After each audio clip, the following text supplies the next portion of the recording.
প্রধানমন্ত্রী ফসল বীমা যোজনা হল কেন্দ্রীয় সরকারের একটি প্রকল্প যা প্রাকৃতিক দুর্যোগ, কীটপতঙ্গ এবং রোগের কারণে ফসলের ক্ষতির বিরুদ্ধে কৃষকদের বীমা কভার প্রদান করে। এই প্রকল্পটি ফসলের ক্ষতির জন্য আর্থিক সুরক্ষা প্রদান করে যাতে কৃষকরা ঋণের ফাঁদে না পড়ে, এবং এটি সাশ্রয়ী প্রিমিয়াম প্রদান করে যেখানে সরকার প্রধান অংশ প্রদান করে। একটি প্রাকৃতিক দুর্যোগ, কীটপতঙ্গ, রোগ এবং এমনকি ফসল কাটার পরের ক্ষতিও কভার করে। ফসল কাটার 2 মাসের মধ্যে সময়মতো ক্ষতিপূরণ প্রদান করে।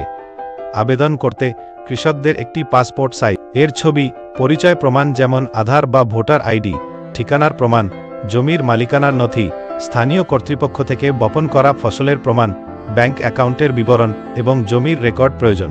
দয়া করে নিশ্চিত করুন যে সমস্ত নথি নিবন্ধিত কৃষকের নামে রয়েছে। আপনি এই নথিগুলি এই অ্যাপের প্রয়োজনীয় নথি ট্যাবে খুঁজে পেতে পারেন। শুরু করতে এই অ্যাপের এখনই আবেদন করুন বোতামে ক্লিক করুন। আমরা আশা করি এটি আপনাকে আবেদন প্রক্রিয়ায় সাহায্য করবে। আপনার সময়ের জন্য ধন্যবাদ।